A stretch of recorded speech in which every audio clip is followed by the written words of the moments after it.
सभी को जय जिनेन्द्र। परम पूज्य आचार्य भगवंत शिवकोटि महाराज द्वारा विरचित मृत्यु पर लिखा गया सबसे प्राचीन ग्रंथ जिसमें संलेखना का वर्णन है, ऐसा परम पूजनीय परम आराध्य श्री भगवती आराधना ग्रंथादिराज का स्वाध्याय भव्योदय चैनल के ऊपर निरंतर चल रहा है।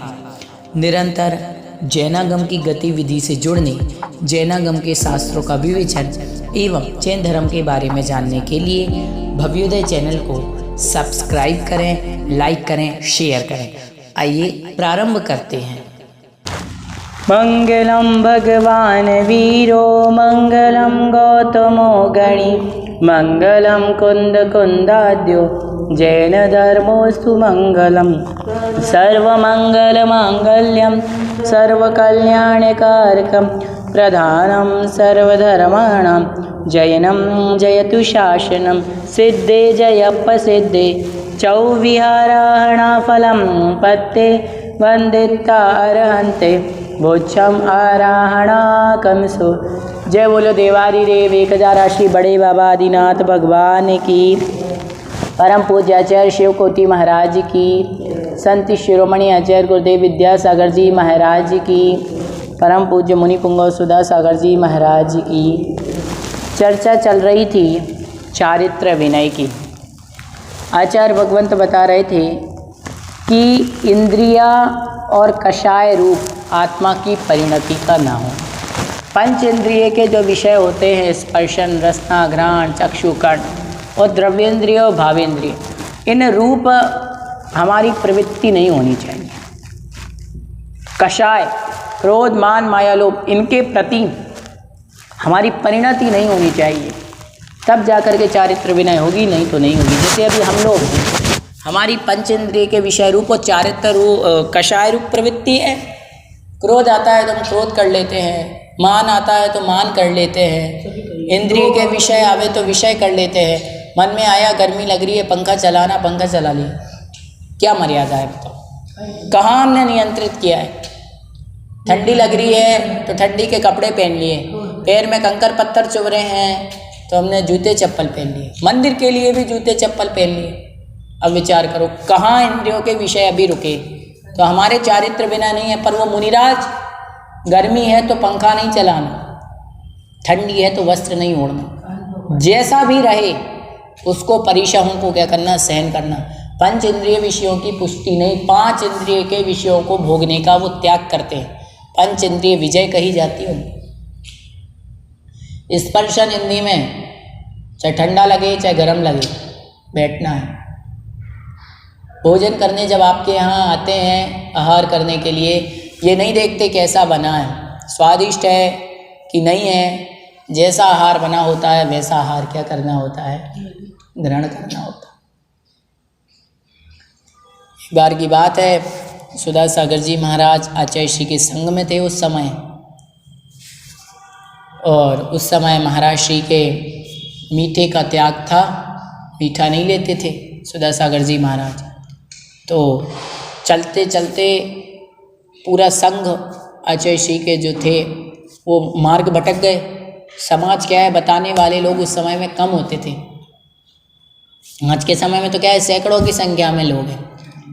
तो अब मार्ग भटक गए तो पूछते पूछते कहीं जंगल में पहुँचे, फिर दूसरे दिन जाकर के पहुँचे। तब इतने सारे भटकने के बाद आचार्य श्री तो मजबूत थे, लेकिन उस समय सुधा सागर जी महाराज आदि नए साधु थे। तो एक उपरांत जाने के बाद थोड़ी कमजोरी फील होने लगती है, चक्कर वगैरह भी आने लगते हैं। तो आचार्य श्री ने कहा कि आज तो भैया इनको दूध में शक्कर डाल, मीठा डाल, बूरा डाल के देना।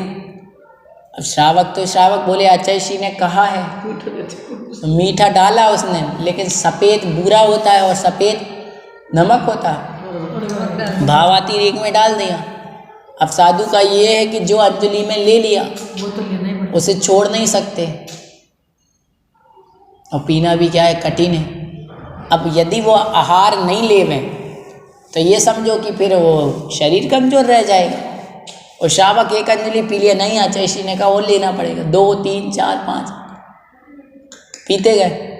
अब ऐसा तो है नहीं जो अच्छा नहीं लग रहा उसको छोड़ दो भाई, ऐसा नहीं चलता साधुओं के। अब ले लिया तो उनको क्या हो गई, वोमिट हो गई।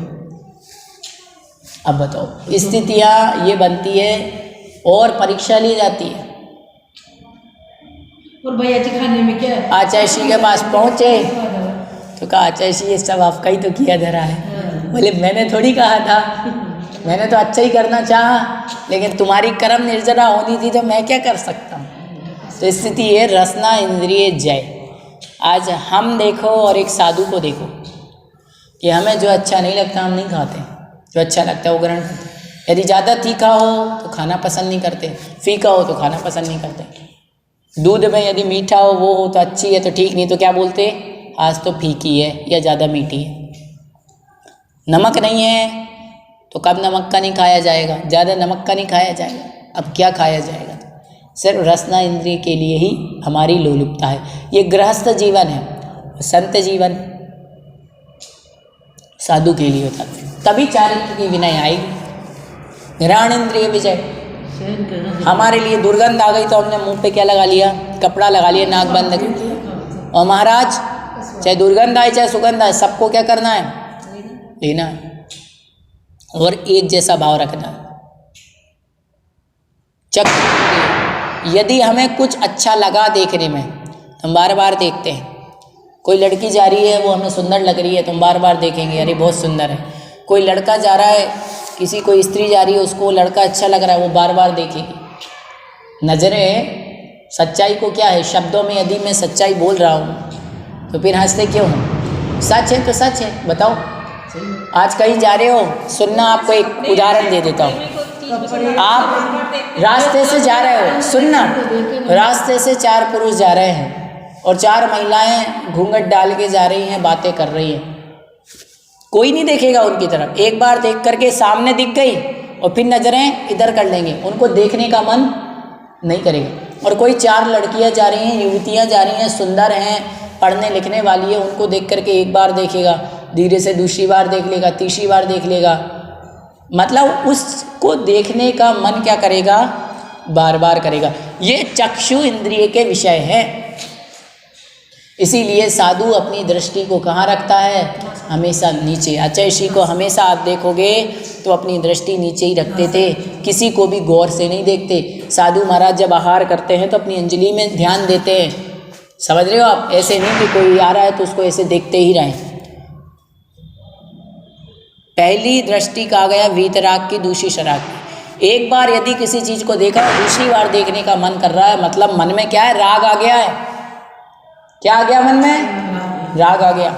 कोई पिक्चर, कभी कोई सीरियल आपने देखा होगा और उसको देखने का मन दोबारा कर रहा है, तिबारा कर रहा है, समझ लो उसके प्रति आपका क्या है, चक्षु इंद्रिय को अच्छी लग रही। जो गाना एक बार सुना और बार बार सुनने का मन कर रहा, मतलब कर्ण इंद्रिय का विषय।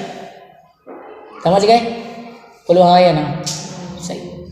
जो चीज़ आपकी आंखों को अच्छी नहीं लगती आप उसे देखना पसंद। कोई मूवी आप देखने गए, अरे ये तो अच्छी नहीं है, आप उसको फिर जीवन में कभी नहीं देखोगे। ये क्योंकि क्या है, ये अच्छी नहीं है। और जो आंखों को अच्छी लगी उसको आप 4 बार देख लेते होंगे। बोलो, किसी को कोई हीरो हीरोइन पसंद है तो उसकी फ़ोटो मोबाइल की स्क्रीन पर रखते हैं, रोज़ देखना पसंद करते हैं। जैसे मान लो हमें आचार्य की फ़ोटो अच्छी लगती है तो रोज़ भी देखें तो आंखें ये नहीं कहती कि अब नहीं देखना। लेकिन कोई गंदा लड़का है, चोरी करता है, कोई चोर की फ़ोटो देखना पसंद करता है, कोई नहीं। तो बस ये इंद्रियों के विषय हैं और कुछ नहीं, चाहे अच्छे हों चाहे वो हों। अब हमारा राग प्रशस्त है, धर्म देखो, देखना तो है ही अपन गृहस्थ को, तो धर्म की मूवी देखो ना, धर्म के नाटक देखो, धर्म के भजन सुनो। खाना है तो शुद्ध भोजन खाओ, मना नहीं है। मैं तो कहता हूँ पिज़्ज़ा भी खाओ, पिज़्ज़ा खाना मना नहीं है, लेकिन घर का यदि शुद्ध तरीके से बन सके तो खाओ। मैं तो कहता हूँ डबल रोटी भी खाओ, यदि घर में शुद्ध बन सकती है तो खाओ। मैं तो कह रहा हूँ मैगी भी खाओ, यदि घर की शुद्ध बनाती आती है तो वो घर की शुद्ध बना के, जो आटे से बनती है सिवैयाँ जैसी, उसको बना करके आप खाओ। कौन मना कर रहा है, बोलो गलत बात या सही। मैं तो कह रहा हूँ बिस्किट भी खाओ, यदि घर के शुद्ध बनते हैं तो खाने में कोई। मैं तो कह रहा हूँ चॉकलेट भी खाओ, और घर की चॉकलेटें बनती हैं। आप यदि उसको बना करके शुद्ध बना के खा सकते हो तो खाने की मनाही किसी चीज़ की नहीं। मैं तो कह रहा हूँ होटल में भी खाओ, लेकिन होटल में अपने घर जितना शुद्ध बनता है तो होटल में खाओ। बोलो, होटल में भोजन करने की मनाही आपको मालूम है क्यों है? क्योंकि वहाँ का भोजन शुद्ध नहीं है, और जो चीज़ शुद्ध नहीं है वो हमारे मन को, हमारे शरीर को भी पवित्रता देगा कि अपवित्रता? अपवित्रता। हमारे विचार दूषित होंगे। जो लोग 365 दिन या अधिकांश टाइम होटल में खाते हैं, होटल में बर्थडे मनाते हैं, होटल में जाते हैं, पार्टीज़ में जाते हैं, उनके विचार भी उसी तरह के रहते हैं, खाओ पियो जियो मौज करो। उनको मंदिर की, धर्म की बातें, संयम की बातें नहीं सुहाएंगी। सुन लो आप। और जो लोग 365 दिन घर में शुद्ध भोजन करने वाले हैं, आप उनके सामने होटल के कितने ही अच्छे व्यंजन का वर्णन करो, उनको वो चीज़ रास नहीं आएगी। आपको फिर मैं एक बात पूछना चाहता हूँ, हमारे ब्रह्मचारी, व्रती, साधु, संतगण और एक तरफ होटल में खाने वाले लोग, दोनों को सामने खड़ा कर दिया जाए, किसके चेहरे में तेज ज़्यादा है? साधु संत। अब बताओ क्यों? आपको मालूम है महाराज एक बार खाना खा के दिन भर मेहनत कर सकते हैं, रात भर अपना तप त्याग करते हैं। ब्रह्मचारी लोग एक बार 2 टाइम भोजन करके इतनी मेहनत कर लेते हैं। डेली सोचो 10-10, 15, 20 और समय आने पर 30-30, 40 किलोमीटर चल लेते हैं। क्यों?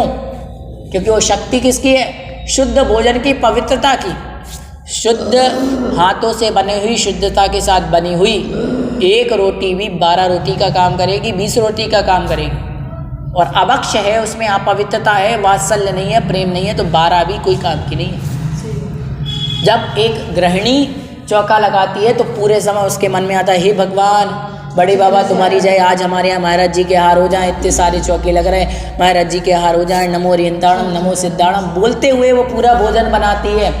और चौके में उस समय एक भी गंदी बात नहीं होती। बात यही होती, वो कहते अरे ये बना लो, देख के बनाना, अरे पानी छान लो, अनछना हो गया फिर से छान लो, पानी प्रासुक कर लो, अच्छे अच्छे शब्दों का। और 50 बार तो आप ये कह लोगे चौका लगा रहे, ये कह लोगे आहार बना रहा है, ये नहीं कहोगे खाना बना रहा है, पिज़्ज़ा बर्गर इनका नाम नहीं लोगे। नाम लोगे अच्छा मुनिराज का नाम लोगे। चलो मंदिर चलना है, महाराज जी के हार होने वाले होंगे, शुद्धि का पानी भर लिया कि नहीं। अब सोचो कितना पवित्र माहौल आपने बनाया। और वो पवित्रता मालूम कब से शुरू हो जाती है? जब से आपके मन में अरे महाराज जी अरे अपन तो चौका लगाएंगे, यहाँ से वो मन में पवित्र भावनाएं शुरू हो गई। समझ रहे हो आप? और जैसे ही पवित्र भावनाएं शुरू हुई, आपके कर्म क्या होने लगे? झड़ने लगे। पुण्य का तो बंद होगा तो पुण्य का ही बंद होगा, और झड़ेंगे तो पाप झड़ेंगे। अब ये समझ लो आप, तो उसका फर्क पड़ता है। समझ रहे हो? इंद्रियों को नियंत्रित करना यही तो क्या है? चारित्र है। फिर कह रहे 3 गुप्तियां और 5 समितियों का पालन। गुप्ति क्या है? सम्यक योग निग्रह गुप्ति। अच्छी तरीके से मन वचन काय इन तीनों को नियंत्रित करने का नाम ही तो गुप्ति है। मुनिराज मन को अपने वश में करते हैं, वचन को काय को। ऐसा नहीं हमारे मन में तो जो आता है वो आने देते, अच्छी बातें भी आती हैं तो खराब भी आती है। लेकिन मुनिराज का मन इतना वश में कर लेते हैं वो कि खराब बात आने के लिए उनके मन में जगह नहीं होती। वो अच्छी अच्छी बातें सोचते हैं। बस ये भावना हमारे ही मन में आती है, अरे यार महाराज तो फलाने के चले गए, उनके पहचान के थे तो उनके चले गए। ये बात हमारे ही मन में आ सकती है, उनके मन में कभी नहीं आई। समझ रहे हो? उनके मन में ये बात कभी नहीं आती है। वो तो आहार के लिए जाते हैं, नीची गर्दन करके जाते हैं, नीची गर्दन करके वापस आ जाते हैं। उनको तो ये नहीं मालूम कि ये कैसा है क्या नहीं। उनको तो बस ये मालूम है कि शावक है और मुझे फड़गाहन कर रहा है। यदि तुम केले की सब्जी में इतनी सी आलू की सब्जी मिला के भी बना दो तो उन्हें कौन सा स्वाद में पता चल जाएगा? वो तो स्वाद लेते ही नहीं है। बताओ, वो तो कई बार किसी चीज़ों का स्वाद भूल जाते हैं। अब आपने मिला के बना दी, ककड़ी और लौकी की सब्जी कई बार बनती है तो ऐसा लगता कि एक जैसी हो, ज़्यादा फर्क समझ में नहीं आता। जब गौर से देखो या वो करो तो समझ में आता है। अब आप ये सोचो कि कैसे आएगा? बताओ, इतने सारे आपने उसकी केले की सब्जी में इतना सा आलू मिला दिया या इतनी सी चीज़ मिला दी, आपने कहा इनका तो नियम टूट गया, इनका तो व्रत टूट गया। उनका नहीं। आप कह रहे हो मन शुद्धि वचन शुद्धि काय शुद्धि, तो आपके ऊपर विश्वास है। अब आप गलत बनाओ, चाहे छना पानी डाल के बनाओ, चाहे अनछना पानी डाल के बनाओ। आप कमरे के अंदर आहार यहाँ करा रहे हो, रसोई के अंदर गैस जला रहे हो, उनके कोई पाप नहीं लग रहा, आपके लग रहा है। पाप किसके लग रहा है? आपके लग रहा है। अब आप ये सोचो कि भाई वो कर रहे हैं, ये सही नहीं है। शावक को अपनी मर्यादाएं, अपना विवेक सब याद रखना चाहिए। यदि आप ऐसा करते हो तो आप आगे आने वाले समय में गलत चीज़ों को बढ़ावा दे रहे हैं, ये याद रखो।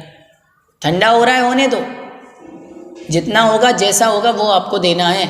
जो उनको अच्छा लगेगा, जो उनको लेना होगा वो लेंगे, नहीं लेना होगा नहीं लेंगे। आप ये सोचो, ये अपना और अपना विवेक होना चाहिए कि हमें क्या करना है। यदि गलत करते हैं तो उसका फल किसको भोगना पड़ता है? हमें ही भोगना पड़ता है। ठीक है, आपको कहते हैं कि भैया वो पानी रख लो, आप तेज़ गर्म पानी करके रख लो, और जैसे ही चौके में मुनिराज आने वाले हों आप उस समय अपना गैस बंद कर दो। अब आपने चुपके से पीछे से जला लिया, कुछ भी आपने कर लिया। अब आप तो एक अपेक्षा से ये सोच रहे हैं भैया इनका स्वास्थ्य ठीक हो जाए, ये ठीक हो जाए, वो एक बात अलग है। जब आपको पता है साधु स्वस्थ है, ये आप बार बार कर रहे हो, तो ये बात अच्छी नहीं है। आपका इंटेंशन मेरे को मालूम है या किसी को भी मालूम कि अच्छी बात है, लेकिन आप अच्छा कर रहे हो पर कर्म तो आपको ही बंधेंगे ना, सही नहीं है। यदि ये चीज़ें सही होती तो पूर्व काल में भी आचार्यों ने कही होती, ग्रंथों में कहा होता कि आप ऐसे कर सकते हो। वो मार्ग किसने निकाला? हमने निकाला। इससे क्या होता है, फिर वो गर्म लेने की वो हर जगह परंपरा बन जाएगी। दूसरे लोग देखेंगे, नए लोग सीखेंगे, अरे ये तो ऐसा ही, एक तरफ तो कहते गैस नहीं जलाते और एक तरफ ऐसा कर रहा है। क्यों? आज के समय में समझने वाले लोग कम हैं, देख करके उल्टा अर्थ लगाने वाले लोग ज़्यादा है।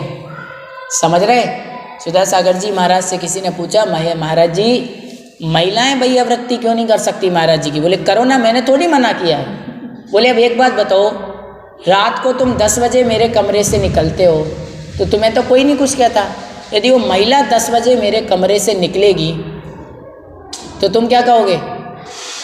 बोले भावना गंदी किसकी है? तुम्हारी है, मेरे मन में पाप नहीं है, मुनिराज के मन में पाप नहीं है, वो तो ब्रह्मचर्य व्रत के धारी हैं। पाप किसके मन में है? अपन लोगों के। याद रखना, अपन भी कहीं ना कहीं यदि कोई अच्छा भी होगा तो अपनी दृष्टि क्या जाएगी? गलत।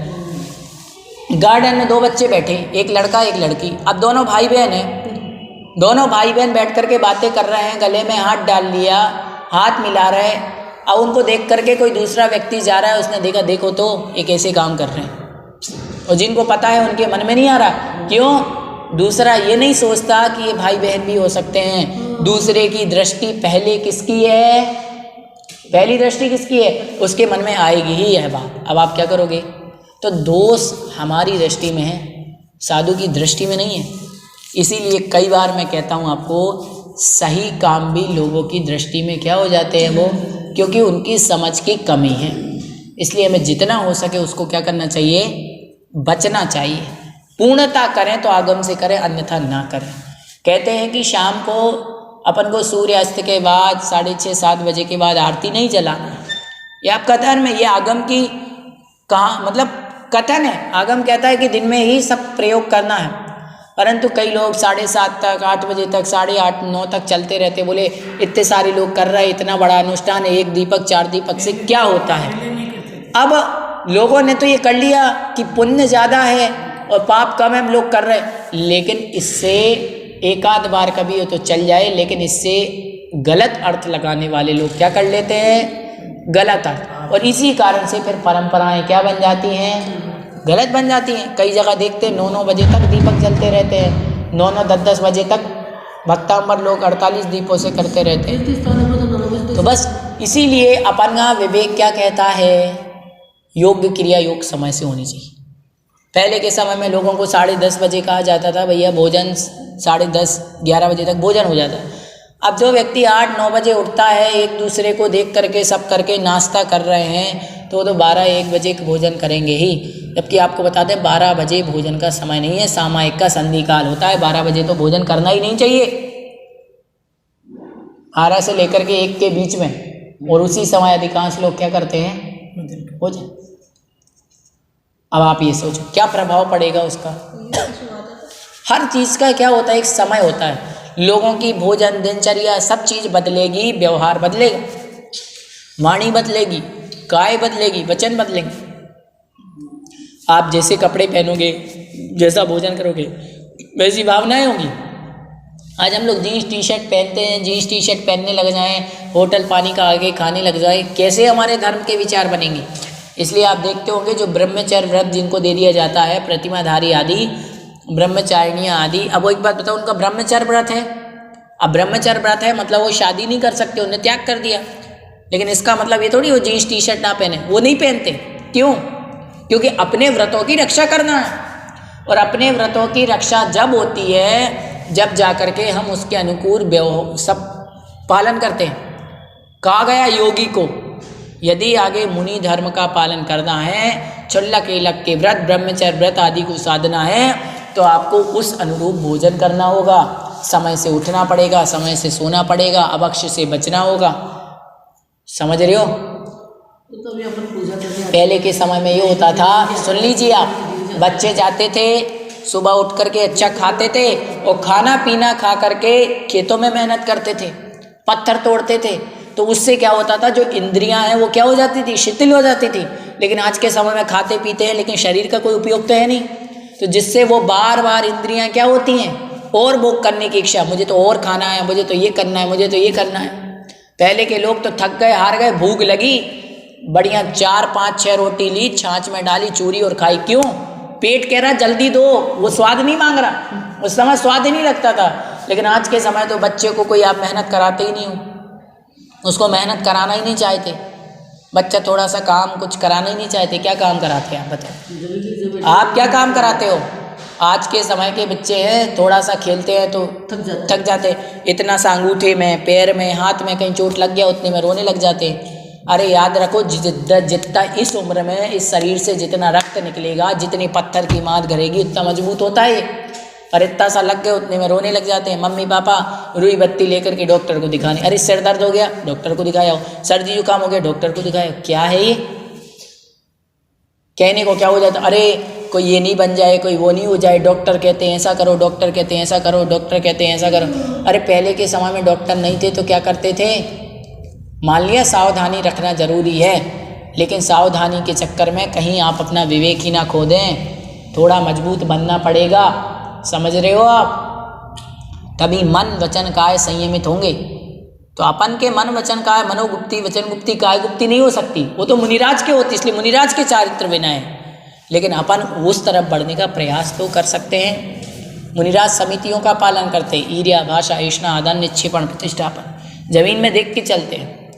मालूम है आप और हम जमीन में देख के नहीं चल सकते, गाड़ी में वाहन में चलते, लेकिन 24 घंटे तो गाड़ी वाहन में नहीं चलते। जब मंदिर जाते हैं तो कम से कम जीवों को नीचे देख करके चलने का प्रयास करें। जब मंदिर से वापस आते हैं तो नीचे देख करके चलने का प्रयास करें, बिना चप्पल के जाएं और बिना चप्पल के आएँ। सोचे विचार करें कि मुझे बिना चप्पल के जाना है, ज़मीन में देख करके चलना है। यदि एक भी चींटी आपने अपने पैरों से बचा ली, समझ लो आपका काम हो गया। भाषा, मुझे इतना अच्छा बोलना है, इतना मीठा बोलना है कि किसी को बुरा ना लगे। सोचो तो सही, करो तो सही, लेकिन हम कोशिश ही नहीं करते। ऐसी अच्छी बात बोलो कि आपकी बात कोई सुने, किसी को बात अच्छी लगे, लोग इंतजार करें कि ये हमें कोई अच्छी बात बतावे। आचार्य जब बोलते थे, महाराज जब बोलते हैं, मुनि महाराज, तो लोग इंतजार करते कि महाराज अमृतमयी वाणी से आप कृतार्थ करें। और हमारी वाणी को क्यों नहीं बोलते लोग? हमें तो कोई नहीं बोलता कि भैया आप अपनी अमृतमयी वाणी हमें सुनाओ, क्योंकि हमारी वाणी अभी शुद्ध नहीं है। क्यों? हमारी भाषा शबित रही है। पता है हम तो कुछ भी बोल देंगे, लेकिन मुनिराज की इतनी मीठी वाणी होती है कि यदि मुनिराज डांटते भी हैं तो लोग उसको सुनना चाहते हैं। क्यों? कि उनकी भाषा समिति है, वचन गुप्ती है। लोग नहीं समझ आते, समझ रहे हो? वो किसका प्रभाव है? व्रत का, संयम का। वो कभी झूठ नहीं बोलते। मुनिराज यदि मंच से कह रहे हैं भैया सुन लो कि आज बारिश होगी, आपने कह दिया और सारे वैज्ञानिकों ने मोबाइल पे उस पर आ गया आज तो बिल्कुल धूप खिली रहेगी। आप यह मोबाइल का देख के मान रहे हो, उनका देख के मान रहे हो, लेकिन एक सत्यानुव्रती सत्य महाव्रत का धारी मुनिराज पे विश्वास नहीं है आप। जो साधु संत ने कह दिया वो होकर के रहता है, ये याद रखना। वो होना ही है एक दिन। जो नहीं मानेगा वो क्या करेगा? खोटा खाएगा। सुन लो, आचार्य हमेशा कहते थे, आज भी कहते हैं, यदि गंदा भोजन करोगे, गंदा आचरण करोगे तो बीमार पड़ोगे, कुसंगतियों में जाओगे, दुर्गतियों में जाएगा, वो तो जब देखा जाएगा। लेकिन इस समय उसका फल कितने लोगों ने देख लिया। गारंटी है, आप बाजार का भोजन आप करते रहो, पिज़्ज़ा बर्गर मैदा की चीज़ें खाते रहो, देख लेना 40 साल की उम्र में कोई ना कोई बड़ी बीमारी ज़रूर होगी। शुगर होगी, बीपी होगी, हार्ट की प्रॉब्लम होगी, घुटने की समस्या होगी, पीठ में दर्द होगा। आजकल ये समस्याएं नॉर्मल होने लगी। बताओ आप, है कि नहीं?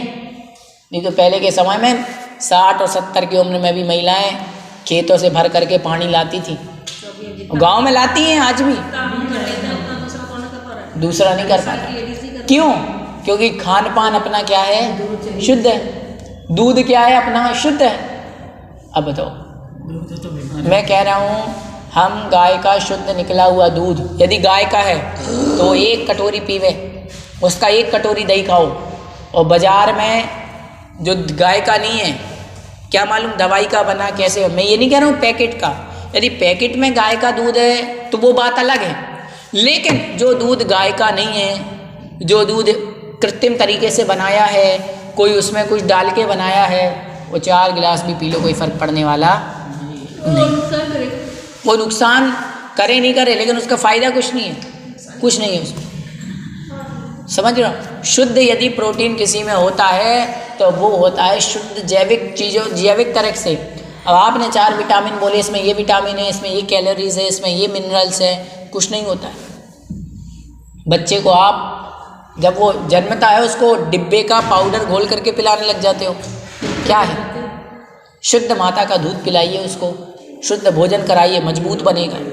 लेकिन जन्म से ही उसको क्या खिलाया पिलाया जाता है? पैकेट की चीज़ें खिलाई जाती है, ये कराई जाती है, ये कौन सा है? इसके कारण से वो क्या हो जाता है, आज उनका जितना बौद्धिक और जितना विकास होना चाहिए उतना नहीं। आप लोग ये सोचते हैं कि आज के बच्चे कितने होशियार हैं। सुन लो, आप लोग ये विचार करते होंगे कि आज के बच्चे बहुत होशियार हैं, मोबाइल हर चीज़ में जानते हैं। याद रखना, सुन लो मेरी बात, होशियार है लेकिन समझदार कम हो गए, विवेक कम हो गया, समझदारी कम हो गई। वो निर्णय नहीं है, वो क्षमता नहीं है निर्णय लेने की। पहले के समय में 10 साल का बच्चा सब क्षमता होती। माता पिता बाहर गए, उनने कह दिया सुबह आ रहे बेटा, मैं शाम को 5 बजे आ जाऊंगी जल्दी और रोटी बना लूँगी, सब कर लूँगी। बच्चे समझते थे 10 साल की बच्चे बेटी अब मम्मी पापा गए हैं तो आने में देरी हो जाएगी, चलो अपन ही भोजन बना लेते हैं, सब्जी तो डाल लेते, ये कर लेते। आधा काम करके मम्मी पापा 5:30 पौने 6 पे मम्मी पापा बैठो भोजन तैयार है। ये समझदारी होती थी। और आज के मम्मी आपने तो यूँ कहा था, आपने तो कहा था कि यहाँ पर कमरे में कपड़े सुखाना, बाहर मत सुखाना, बाहर तो ठंडी है, गीले हो जाएंगे, पानी है। आपने कहा कि कमरे में कपड़े, उसने इतनी बात सुनी कमरे में कपड़े सुखाना, बाहर धूप निकली है तो भी कमरे में सुखा रहा है, क्योंकि मम्मी ने क्या कहा था, कमरे में सुखाना। अब बताओ, सोचो आप, बच्चे ये हैं, किसी को मीठा पसंद नहीं है, किसी को नमकीन पसंद नहीं है, किसी को एक दाल ही पसंद है, किसी को एक सब्जी पसंद है। क्यों है ये चीज़ें? सब पसंद क्यों नहीं है? दाल भी खावे, रोटी भी खावे, कद्दू भी खावे, करेला भी खावे, भिंडी भी खावे, लौकी भी खावे, गिलकी भी खावे, सब खावे, सब क्यों नहीं खाते? शुरू से उनको आपने ऐसी चीज़ें बना दी हैं। जब पहले बच्चे होते थे तो उनको लौकी का पानी, कद्दू, ये चीज़ें खिलाई जाती थी। और आज डिब्बा निकाला, डिब्बे में से वो कुछ ना कुछ घोला और खिलाया पिलाया। फुर्सत ज़्यादा हुआ तो मम्मी ने एक हाथ में दिया मोबाइल और मम्मी ने कहा खा बेटे, खाया, दादी के पास छोड़ा और चटक मटक करने किटी पार्टी में गई। और बच्चे कैसे बड़े होंगे? अरे नमोकार मंत्र पढ़ते हुए लौकी का पानी पिलाओ, तब जा कर के वो बड़े बनेंगे, श्रवण कुमार बनेगा बेटा। समझ रहे हो? आप जब करोगे जब होगा। अब मम्मी को खुद नहीं भावे, मम्मी को लौकी नहीं भावे, मम्मी को गिलकी नहीं भावे, मम्मी को तोरू नहीं भावे, मम्मी को क्या भावे? चटक मटक। तो वही सीखेंगे। याद रखो, बचपन से आपने उनको चॉकलेट बिस्किट सिर्फ यही खिलाना। चॉकलेट बिस्किट की मनाही नहीं है, लेकिन उनकी लत वो बुरी है। कुछ बच्चे उनको daily Kurkure, daily chocolate, daily biscuit, ये गलत है। और एक बात और सुन लो, बड़े होने के बाद वो खुद छोड़ देंगे, रोज़ नहीं खाएंगे। 20 साल 25 साल के होंगे तब वो रोज़ नहीं खाएंगे, कभी कभार ही खाएंगे। लेकिन ये समय ऐसा है, इस समय शरीर को जितने पोषक तत्वों से उनका विकास हो सकता है वो नहीं होता। सुन लो, बच्चों के लिए जैसे शब्द कहोगे सुनकर ज़्यादा सीखते हैं वो। आपके सिखाने से कम मोबाइल में सीख लिया उन्होंने तो वही चीज़ बोलने लग जाएंगे। जो गाना मोबाइल में सुना वो याद हो जाएगा, नमोकार मंत्र आप सिखाते सिखाते आपको साल भर 6 महीने लग जाते हैं, नमोकार नहीं सीखते। लेकिन मोबाइल में एक गाना सुन लिया, बस वो गाना चलेगा, फिर दूसरा आया, दूसरा सुन लिया। याद रखो, वो आप चीज़ दिखा क्यों रहे हो? आपके मोबाइल में दो मत, दे रहे हो तो ऐसे दो कि उसमें सिर्फ धर्म की चीज़ें आए। अब टीवी आप दिखाओ मत। अब बच्चे शुरू से तो सीखे नहीं हैं कि टीवी देख करके खाना, कभी तो आपने उनको दिया होगा। अब आप कहते हो ये टीवी देख के खाना खाते, गलती किसकी है? आपकी। आदत किसने बिगाड़ी? आपने। आदत किसने बिगाड़ी? आपने। अब आपने तो सोचा वो खा, नहीं मत खाने दो, नहीं खा रहा है तो, लेकिन आज आदत बिगाड़ करके पेट तो भरा दोगे। याद रखना, पेट ही भरेगा लेकिन वो आचरण और विवेक नहीं आएगा। इसीलिए वो भाषा समिति, वो इच्छा नहीं आएगी। अब आप सोच रहे हो कैसे बनेंगे मुनिराज? इसे नहीं बनने वाले। क्या करते हैं मुनिराज? जब भी कोई चीज़ रखते हैं, जब भी कोई चीज़ उठाते हैं, पिच्ची रखते हैं तो देखते हैं, पिच्ची उठाते हैं तो देखते हैं, कमंडलू रखेंगे तो परिमार्जन करके। आप अपने बच्चों को सिखाइए ना, बेटा स्कूल से आते हैं तो ड्रेस फेंकते नहीं है, बैग फेंकते नहीं है, खुद से मोजे उतारना, खुद से जूते कहाँ पर खोलना है। पता चला बैग वहाँ पटका, जूते वहाँ पटके, मोजे वहाँ पटके, आए और यहाँ पढ़ रहे। क्यों? स्कूल से पढ़ करके आए हैं, कोई खेत में हल जोल करके नहीं है जो थक गए। स्कूल से पढ़कर आने के बाद अरे मम्मा बहुत थक गया है, ये क्या है? स्कूल से पढ़ के आए हो या कोई कुछ काम करके आए हो? खेत में हल जोत के आए हो? खेत से हल जोत करके भी आदमी आता था तो पहले खुद पैर धोता था, अपना सामान अलग रखता था। अब बताओ। इसीलिए याद रखना कि हमेशा, आप भी तो मंदिर आते हो सुबह 8 बजे मंदिर। अरे बहू मैं तो थक गई, मंदिर जाए उसमें ही थक गए। मंदिर जब हम तो बनता क्या थक गया। याद रखना, ये बात नहीं है, ये सिर्फ और सिर्फ हमारा क्या है? आलस है, बहाने। अपने जूते, अपनी चप्पल पहले दिन से आप सिखाइए, वो सीखेंगे। चप्पल कहाँ उतारनी है? यहाँ उतारनी है। चप्पल लाइन से उतरी कि नहीं, 4 दिन देखोगे, 5वें दिन आदत नहीं। मोजे खुद खोलना सिखाओ। और याद रखना, बच्चे 10-10 साल के हो जाते हैं, उनको कपड़े पहनना नहीं आते, खुद का नाड़ा बांधना नहीं आता। क्यों? कब सीखेंगे और कब सिखाओगे?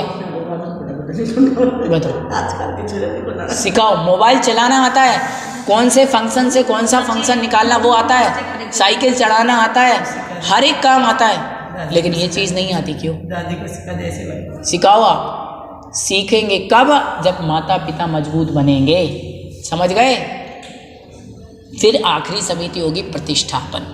मुनिराज मलमूत्र आदि करने जाते हैं तो देख करके, शोध करके जाते हैं कि कहीं पर ऐसी भूमि ना हो जहाँ पर हिंसा आदि ना हो। अपने बच्चों को ये सिखाइए कि बेटा जब कभी रास्ते में जा रहे हो, जंगल में इधर उधर जा कर के आपको मलमूत्र नहीं करना है। कहीं पर भी उठे हो, गाड़ी में से थूक दिया जंगल में, याद रखना कहीं वहाँ पर कुछ हुआ तो, कहीं पर जा रहे हो पहले नमोकार मंत्र पढ़ो और मन में 1 लाइन बोलो, यदि मैंने किसी का अपमान किया हो तो क्षमा करें, 9 बार नमोकार बोलो। और फिर आप कहने लगते हो अरे हमारे तो ये बीमारी हो गई, हमारे तो ये चीज़ हो गई। फिर कहते हो कहीं ऊपरी बाधा, कहीं भीतरी बाधा। अरे तुम्हारे कर्मों की बाधा है। अच्छे कर्म करो तो किसी को कोई बाधा नहीं है। सुन लो ये बात, क्या कह रहा हूँ मैं। साधु संत के साथ साथ हजारों शक्तियाँ चलती हैं। अब आप कहते हो कौन सी? आपको पता है जब जो दिगंबर मुनिराज चलते हैं उनके साथ कितने सारे देवी देवता होते हैं, उनको तो कभी परेशान नहीं करते। क्यों? आज हम सोचते हैं अच्छा इसी के हम दर्शन कर लें, पैर छू ले, हम तो लड़ाई करते, धक्का मुक्की करते हैं। वो देव लोग 24 घंटे उनकी सेवा करते, उनकी भैयावृत्ति करते, उनके लिए सब करते। और साधु संतों को उनका एहसास होता है कि कोई ना कोई तो यहाँ है, कोई शक्ति है, कुछ है। लेकिन कभी भी सुन लो, लेकिन कभी भी वो किसी चीज़ से भयभीत नहीं होते। ना उनके कोई ऊपरी बाधा होती है, ना कोई भीतरी बाधा। सुन लो, आजकल ये जितनी ये ऐसे करके बोले इसको ये देवी, उसको ये देवी, ये सब गृहस्थों के हो रहा है। साधु संतों के तो कुछ नहीं हो रहा। बताओ, वो तो इतनी तपस्या, आचार्य श्री विद्यासागर जी महाराज ने शमशानों में सब जगह तपस्या की। शांति सागर जी महाराज शमशानों में तपस्या करते थे। बाहुबली भगवान 1 साल तक खड़े रहे। बाहुबली भगवान का उदाहरण आता है क्या? जब वो 1 साल तक खड़े रहे तो फिर ऐसे कुछ हुआ? कुछ नहीं हुआ जी।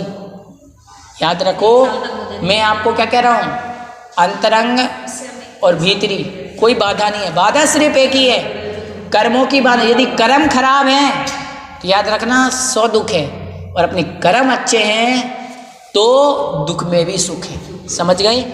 आज तक जिनवाणी स्तुति।